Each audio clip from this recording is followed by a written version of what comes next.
Melbourne, a vibrant international city of surprises and endless delights. One of the most livable cities in the world, and voted by Australians as their #1 choice for sporting and cultural events, shopping, bars, restaurants, nightlife and even romance. And home to around 88,500 business events each year across 360 unique venues. Let us help you and your association showcase your expertise to the world. My name's Fred Mendelsohn. I'm Director of the Howard Florey Institute, Australia's largest neuroscience institute. Australia's a small country. We're only 0.3% of the world's population, but we produce something like 10 times that amount of science.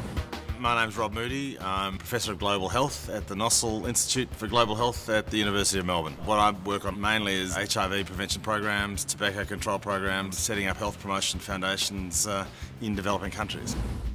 Well, I'm Beryl McMillan. I'm currently District 23 Governor for Zonta International. In Zonta International is a convention held every 2 years in a different part of the world, and Zonta invites a range of districts from around the world to put in a tender, put in a submission for each one. I'm Judy West and I'm the Director of the Australian National Herbarium and the Centre for Plant Biodiversity Research based in CSIRO in Canberra. I'm leading the team to put together the International Botanical Congress to be held in Melbourne in 2011. The conference I was involved with is called the International Brain Research Organisation, an international organisation of neuroscientists from 65 odd countries, and it was held this July. We were approached about running the international conference on AIDS in Asia and the Pacific, called ICAP, in 2001. And then after, I guess, that very positive experience, we ran the International Conference on Health Promotion in 2004. I'm Phil Batterham. I'm an academic from the University of Melbourne, a specialist in genetics. In 1996, I began working with the MCVB on a bid for the International Congress of Genetics, which is like the Olympics of genetics, moves around the world. That bid was successful and the Congress was held in Melbourne in July 2003. When we got the notification about our bid tender, we then panicked thinking, where do we go? And I was so delighted. I was actually at dinner one night and somebody said to me, you need to go to the MCVB.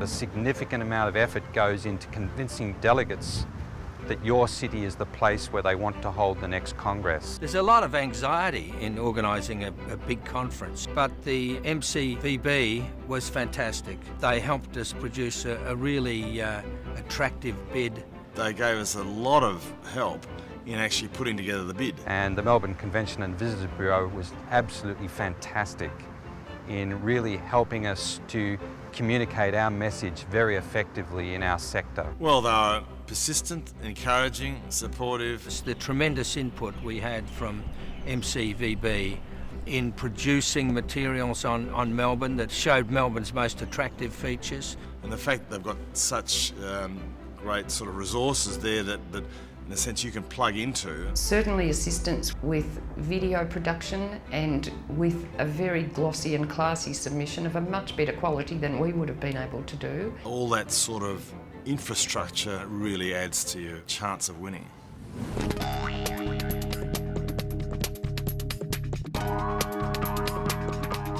You can get support from the Prime Minister, the state premiers for your bid. We really needed to excite them about coming to Melbourne. Bringing lots of people to Australia to talk about the science, getting people together and also showcasing a bit of what Australia does. Melbourne's a fabulous city. It's great to have people come here and learn about what's going on here and vice versa. Melbourne, I mean, it's changed enormously in the last 20 years and it's a great city. And I think as a showcase for Australia, it's also a good city. Melbourne is an amazing city to host an international event. We set almost a record attendance for this Congress simply because of the marketing support that we got from MCVB. So the conference in the end attracted 2,500 neuroscientists. People went home, really excited We got a lot of feedback that it was a terrific conference. We really had in both conferences 3,000 pretty happy delegates. It was the MCVB touch that actually got the convention for us. There is no point in winning a bid if you don't make the conference itself a spectacular experience for the delegates. And that's why I really appreciated working with the Melbourne Convention and Visitors Bureau. It just makes it that much easier to go that first major step of putting a bid up if someone who really knows what they're doing, like MCVB, are actually there to help you. I think if MCVB hadn't been involved, we wouldn't have won the bid.